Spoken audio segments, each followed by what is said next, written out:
Positive డైరెక్షన్లో వెళ్ళేటువంటి bill అధ్యక్ష. తప్పకుండా ఈ బిల్లును మేము ఆమోదిస్తున్నాం. అయితే మంత్రి గారు చెప్పినట్టు వారు లక్ష్యాల్ని చాలా స్పష్టంగా చెప్పారు అధ్యక్ష. ఇవాళ భూమి కొనాలంటే భయపడేటువంటి పరిస్థితులు ఉన్నాయి. అది నిజమైనటువంటి టైటిల్, డిస్ప్యూటెడ్ టైటిల్ అనేటువంటిది. ఈ పరిస్థితుల్లో ఈ బిల్లు రావాల్సినటువంటి అవసరం ఉందనేటువంటిది భారతదేశ ప్రభుత్వం కూడా గుర్తించింది అధ్యక్ష.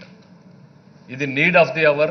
ల్యాండ్ టైటిల్ క్లియర్గా పెట్టకపోతే ప్రాబ్లం అవుతుంది అనేటువంటి ఉద్దేశంతో భారత ప్రభుత్వం కూడా నేషనల్ ల్యాండ్ రికార్డ్స్ మోడర్నైజేషన్ అనేటువంటి స్కీమ్ని ప్రారంభించి అన్ని రాష్ట్రాలని కూడా దీన్ని ఇంప్లిమెంట్ చేయమని చెప్పి కోరడం జరిగింది అధ్యక్ష. కర్ణాటకలో భూమి పేరుతో ఈ ప్రాజెక్ట్ ఇప్పుడే ఇంప్లిమెంటేషన్లో ఉంది అధ్యక్ష. మంత్రి గారు మాట్లాడుతూ ఇట్లాంటిది ఎక్కడైనా ఉందా లేదా ఇట్లాంటి ప్రాజెక్ట్ అనేటువంటి చెప్పారు అధ్యక్ష. ఇది మన దేశానికి కొత్త కావచ్చు, కానీ ఇది 1858వ సంవత్సరంలోనే ఆస్ట్రేలియాలో ఉంది అధ్యక్ష. ఇది torrent system of land titling అనేటువంటి విధానం ఏదైతే ఉందో, అంటే wear state guarantees the title, ఇది దాదాపు 150 సంవత్సరాల క్రితమే ఆస్ట్రేలియాలో ఉంది. దాని తర్వాత చాలా దేశాలు దీన్ని ఇంప్లిమెంట్ చేసే మన దేశంలో కూడా రాజస్థాన్లో 2016లో ల్యాండ్ టైటిల్ యాక్ట్, ఇదే యాక్ట్ దాదాపు సిమిలర్గా ఉన్నటువంటి యాక్ట్ని రాజస్థాన్ కూడా పాస్ చేసింది అధ్యక్ష. ప్రాక్టికల్గా ఇంప్లిమెంటేషన్లోకి ఇంకా వాళ్ళు కూడా పోయినట్టుగా కనపడడం లేదు అధ్యక్ష.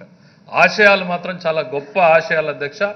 ఆచరణలో ఈ ప్రభుత్వం కాదు అధ్యక్ష, ఎవరు చేపట్టినా కూడా చాలా సమస్యలతో కూడుకున్నటువంటిది, చాలా కాంప్లికేషన్తో కూడుకున్నటువంటిది.